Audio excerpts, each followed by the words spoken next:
합니다. 오늘은 금욕주의를 이겨내야 합니다 라는 제목으로 하나님 말씀을 나눕니다. 이 골로새 교회를 공격했던 이단들의 특징에 대해서 계속 말씀을 나누고 있습니다. 이 골로새 교회는 사도 바울이 세운 교회가 아닙니다. 그래서 가본 적도 없겠죠. 골로새 교인들을 만난 적도 없을 겁니다. 그래서 골로새 교인들은 항상 이단에 빠질 가능성이 많은 사람들입니다. 왜냐하면 사도 바울을 직접적으로 만나서 사도 바울의 가르침을 받은 적이 없기 때문에 그렇습니다. 그러면 골로새 교회를 그렇게 공격했던 이단들의 특징이 무엇이었습니까? 예수님이 나의 전부입니다 라는 고백을 이단들은 절대 하지 않습니다. 왜냐하면 예수님 한 분만이 아니라 다른 것도 필요하다, 플러스 시키고 또 덧붙이는 그런 일들을 이단들이 했죠. 왜냐하면 예수님만으로는 충분하지 않다라는 생각을 이단들은 했기 때문에 그렇습니다. 이런 이단들은 예수님을 노골적으로 부인하지 않아요. 그러나 아주 교묘하게 예수님을 부인합니다. 바로 이런 점들을 조심하셔야 되는 거예요.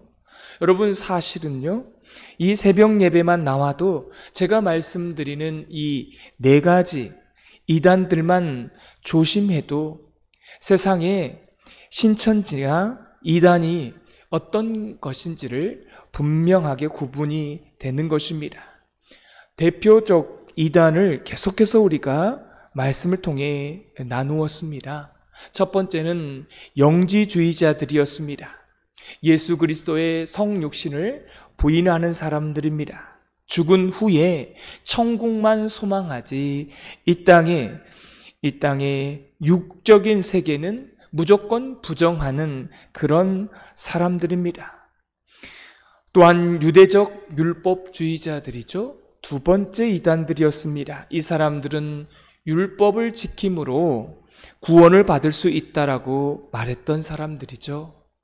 이 사람들이 바로 대표적인 이단들입니다.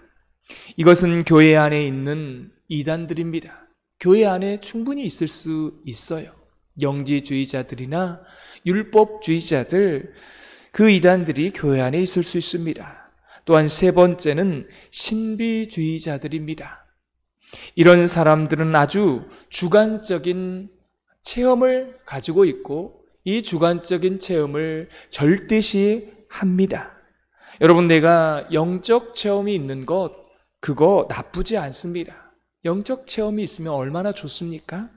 그런데 그것을 성경에 비추어서 이게 정말 성령님께서 주시는 것인지를 생각해 보지를 않는다는 것입니다. 내가 꿈에 보고 내가 영적으로 경험했으니까 이게 절대적이다라고 하는 것입니다. 그런데 나중에 이것이 어떻게 됩니까? 그런 경험들이 자극적이다 보니까 자기의 체험을 어떻게 해요? 과장하고 허풍을 떤다는 겁니다. 어제 성경에 나와 있었죠? 그리스도 예수의 머리됨을 이 사람들은 망각한다는 것입니다. 예수님을 따르지 않아요. 자기의 경험을 따르는 것입니다. 여러분, 김계호 원장 같은 분들 처음에 얼마나 많은 병자들을 고쳤습니까? 근데 그들이 어떻게 됐습니까? 신비주의에 빠지게 되니까 나중에 머리 대신 예수 그리스도를 점점 망각하기 시작합니다. 그래서 예수님에 대한 말 한마디를 하지 않으면서 그들은 신비를 베풀고 기적을 베풀 수 있다는 것을 말합니다. 여러분, 이것이 이단들의 특징이에요.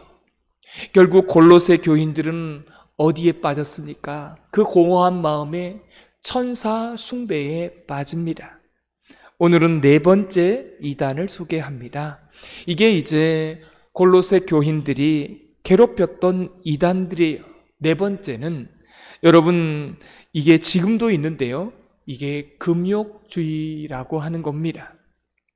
이 금욕주의의 근본이 무엇인 줄 아십니까? 이것이 바로 영지주의자들의 근본입니다.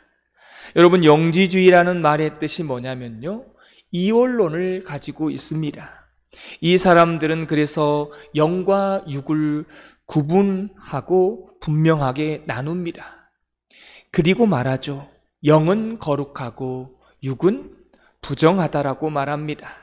그래서 이 사람들이 취하는 방법이 무엇이냐면 육체를 고통스럽게 만들면 만들수록 영혼은 깨끗하다라고 생각을 하고 그렇게 하는 사람들이 금욕주의자들입니다.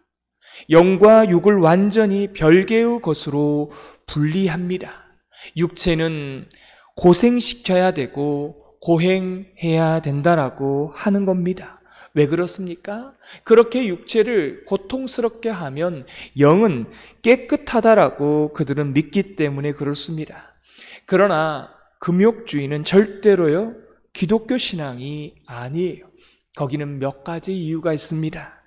첫째는 영과 육을 완전하게 구분할 수가 없습니다. 여러분 생각해 보세요. 여러분의 육체 안에 어디까지 영혼입니까? 영혼은 도대체 어디에 들어있는 것입니까? 어떤 사람들은 그래요. 목사님, 그 영혼 뇌에 들어있는 것 아닙니까? 라고 하는데요. 그거 잘못된 생각입니다. 여러분, 사실은 우리가 이원론적으로 영과 육을 나누지만 사실은 영과 육은 정확하게 구분이 안 되는 겁니다. 그것이 완벽하게 분리되는 날이 언제예요? 딱 한 번 있죠. 죽는 날입니다. 그래서 육체는 흙으로 들어가고 영은 하나님의 나라로 들어가게 됩니다. 그리고 마지막 부활할 때는 주님께서 육체의 부활도 시켜주십니다. 우리 주님이 재림하시면 그때 육체의 부활도 시켜주셔요. 사랑하는 성도 여러분, 여러분 기독교의 신앙은 이렇습니다. 영이 건강해야 육체도 건강하다라고 하는 것입니다. 또한 거꾸로 말해 볼까요? 육체가 또 건강해야 어때요? 영도 건강하다는 것입니다. 이렇게 말하는 것이 기독교의 신앙입니다. 생각해 보세요. 여러분, 육체적 병을 가지고 오랫동안 고통스러워하는 사람들 보면 나중에 어때요? 마음의 병도 걸리고 영혼도 병드는 것을 보게 됩니다. 또 거꾸로 말해볼까요? 영혼이 병들면 나중에 그들의 육체도요, 망가진다고 하는 겁니다. 이런 분들을 많이 보게 돼요. 그러므로 두 가지를 다 하나님 앞에 겸비해서 건강하게 위해서, 거룩하게 하기 위해서 하나님 앞에 우리는 기도해야 될 줄 믿습니다. 육체도 건강하고 영도 건강하고. 두 번째로 성경은 육체를 악하다고 말하지 않습니다. 하나님이 거룩하게 주신 것이라고, 선물이라고 말씀해요. 심지어는 너의 육체를 뭐라고까지 말합니까? 하나님께서 우리 안에 거하신다라고, 성전 삼으신다라고까지 말하고 있습니다. 그래서 세상의 많은 종교들 가운데에 육체를 부정하지 않다라고 말하는 유일한 종교는요, 기독교입니다. 내 몸은 하나님이 거하시는 거룩한 성전입니다. 그래서 내 육체를 아무렇게나 취해서는 안 된다는 것입니다. 여러분, 담배를 왜 먹지 말아야 되는 것입니까? 담배를 피는 게 악한 것입니까? 아니에요. 담배 피워도 돼요. 그러나 그 담배가 우리 몸에 들어오면 어떻게 돼요? 우리 몸이 유익하지 않기 때문에 담배를 피우지 말라, 술을 마시지 말라, 그런 것입니다. 또한 내 몸은 하나님이 거룩한 성전이기 때문에 그런 것입니다. 또 세 번째는요, 기독교는 금욕을 말하지 않습니다. 금욕 대신에 절제를 말하죠. 금욕과 절제는 다른 겁니다. 세상의 모든 종교는요, 금욕을 말합니다. 나의 고행으로 선을 이루겠다, 의를 이루겠다라고 말합니다.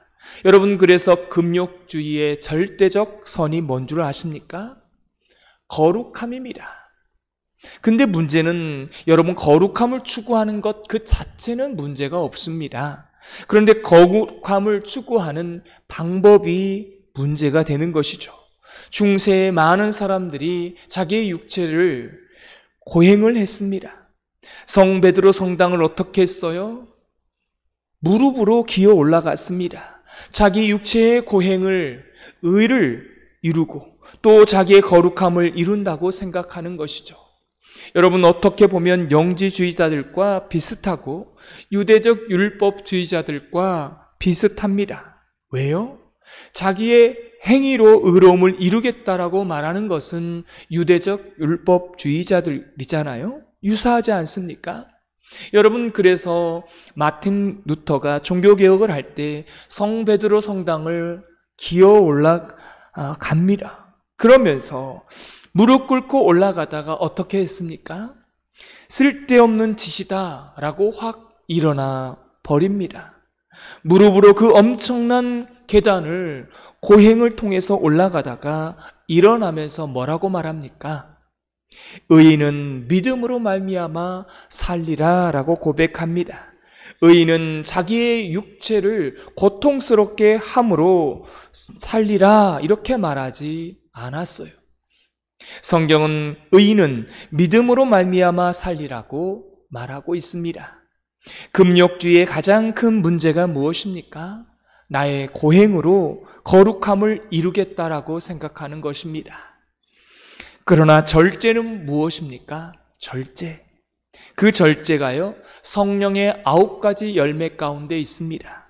사랑과 희락과 오래 참음과 자비와 양성과 충성과 마지막 절제니라.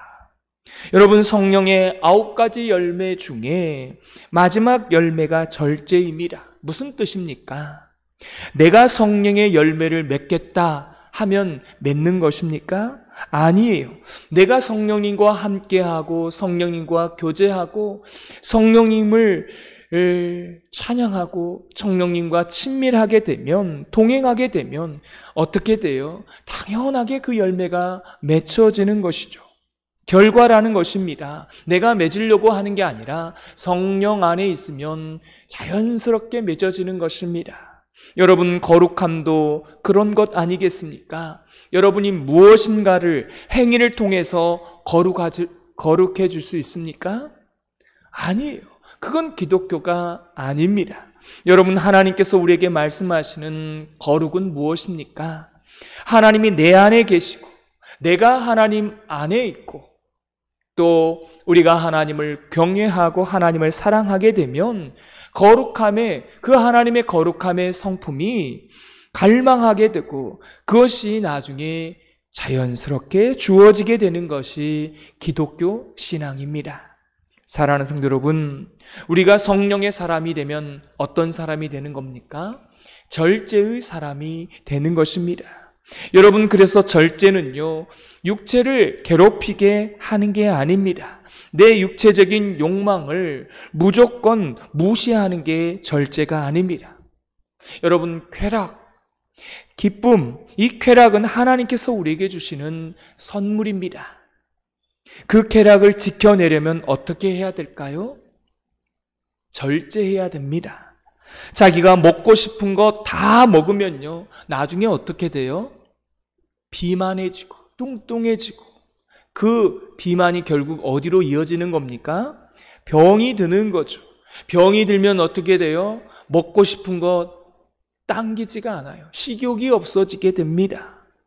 여러분, 그 식욕은 누가 주신 거예요? 하나님이 주신 것입니다. 선물이에요. 먹을 것 다 안 먹고 절제하게 되면 나중에 어떻게 돼요?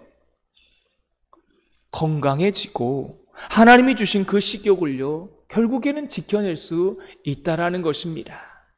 여러분, 성욕을 하나님이 주신 거예요. 성욕. 이걸요, 방종하게 되면, 아무렇게나 사용하면 어떻게 됩니까? 성병에 걸리고 에이즈에 걸리게 됩니다. 그럼 나중에 결국은 가정 자체가 망가지게 되는 거예요. 그래서 성욕을 절제하고 방종하면 안 되는 것이 바로 이런 이유인 것입니다. 여러분, 그래서 성경이 말하는 금욕과 절제는 이와 같은 차이점이 있다는 것입니다. 절제를 해야 나중에 하나님이 주신 그 선물을 지켜낼 수 있다는 것입니다. 그래서 금욕주의자들이 말하는 3대 표효가 오늘 말씀 가운데 21절 가운데 나와 있습니다. 곧 붙잡지도 말고 맛보지도 말고 만지지도 말라. 이렇게 말하면서 금욕주의자들은 거룩함을 추구하려고 합니다. 이렇게 하면 거룩해지는 줄 알아요. 여러분, 그런다고 거룩함이 주어지는 것입니까? 이게 금욕주의자들이 절대적으로 지키는 거예요. 그런데 이게 약점이라는 것입니다. 사랑하는 성도 여러분, 그러므로 금욕주의자는요, 자의적으로 숭배를 하고요, 겸손해요. 몸을 괴롭힙니다. 여러분, 육체를 한번 괴롭혀 보세요. 그러면 사실은 약간은 뭐예요? 겸손해질 수 있어요. 또 한 가지는요, 자의적 숭배를 하고요, 또 한 가지는 이게 몸을 괴롭히는 데는 지혜롭고 유익할 수는 있습니다. 근데 오늘 성경의 결론은 뭐라고 말합니까? 이 모든 것이 다 조금도 유익이 없다라고, 쓸데없다라고 결론적으로 말하고 있습니다. 무슨 말입니까? 여러분, 도박에 빠진 사람, 그 도박에 쉽게 나올 수 있습니까? 절대 그럴 수 없어요. 도박을 끊으려고 오른손으로 하는 그 오른손을 도박을 끊으려고 끊었어요. 그럼 어떻게 돼요? 도박이 끊겨집니까? 남은 왼손이 생각이 난다는 거예요. 왼손으로 도박을 하는 거예요. 끊을 수가 없는 겁니다. 그 정도로 끊기가 힘들어요. 손가락에 무슨 죄가 있습니까? 손가락을 끊는다고 해결되는 문제가 아니라는 것입니다. 이런 금욕주의가요, 교회 안에 있습니다. 자기의 육체를 괴롭히면 무언가를 얻을 수 있다, 유익이 있다라고 생각을 합니다. 그러나 성경은 말합니다. 전혀 유익이 되지 않는다는 거예요. 금욕주의는요, 이단에 가깝습니다. 금욕주의에 빠지지 마시고요, 뭐 하라는 거예요? 성령의 열매인 절제를 하라는 겁니다. 그럼 절제는 누가 하는 것입니까? 내가 하는 것입니까? 아니에요. 성령 안에 거하면 성령님께서 절제를 주시는데, 성령님이 주시는 그 절제를 통해서 우리는 그 절제를요, 누릴 수 있다라는 것입니다. 절제하면 식욕을 지켜낼 수가 있습니다. 절제하면 성욕을 지켜낼 수 있고 가정을 지켜낼 수 있습니다. 사랑하는 성도 여러분, 내 육체를 마음껏 억제하고 괴롭힌다고 우리가 문제가 해결되는 게 아닙니다. 또 내 육체를 완전히 절제하고 금욕한다고 해서 해결되는 문제가 아니에요. 그럼 어떻게 해야 합니까? 결론적으로 성령 안에서 절제하게 되면, 절제의 열매를 맺게 될 때 하나님께서 주시는 선물들, 그 선물들을 하나하나 지켜낼 줄 믿습니다. 이 금욕주의가 골로새 교인들을 미혹했다는 것입니다. 사랑하는 성도 여러분, 이 금욕주의를 잘 이겨내시기를 주님의 이름으로 축원합니다. 기도하겠습니다. 하나님 아버지, 우리는 계속해서 이단들의 특징을 살펴보고 있습니다. 하나님, 골로새 교회 가운데에 이단들이 미혹하여서 이단들에 빠지는 그런 일들이 있었습니다. 사도 바울이 한 번도 보지 못한 이 교인들을 향하여서 그들에게 사랑의 마음을 가지고 이단들의 특징을 말하면서 이단에 빠지지 말고 미혹되지 않기를 바라는 마음으로 편지를 썼습니다. 오늘 우리에게도 이 말씀이 적용되는 말씀입니다. 우리도 이단에 빠지려고 할 때가 얼마나 많은지 모릅니다. 교회 안에 이러한 이단들이 있을 수 있습니다. 내가 이 이단에 빠질 수 있습니다. 잘못된 교리, 잘못된 말씀으로 우리가 그렇게 이단의 유혹 가운데 있을 수 있는데, 우리를 이단의 유혹 가운데 빠지지 않도록 이겨낼 수 있도록 성령님 우리와 함께하여 주시고 동행하여 주시고, 금욕을 통해서 거룩함을 이겨내는 것이 아니라 말씀합니다. 하나님, 내가 절제하는 것이 아니라 내 안에 성령님께서 함께 하시면 절제할 수 있고 하나님 주신 그 선물을 누릴 수 있다라고 말씀하여 주셨사오니, 우리 안에 성령님께서 날마다 함께하여 주옵소서. 우리의 모든 죄성을 주님께 맡겨드리고 오직 주 안에서, 성령 안에서 9가지 열매를 맺혀 나아갈 수 있는 그러한 삶을 오늘 하루도 살아내게 하여 주옵소서. 예수님의 이름으로 기도드리옵나이다. 아멘.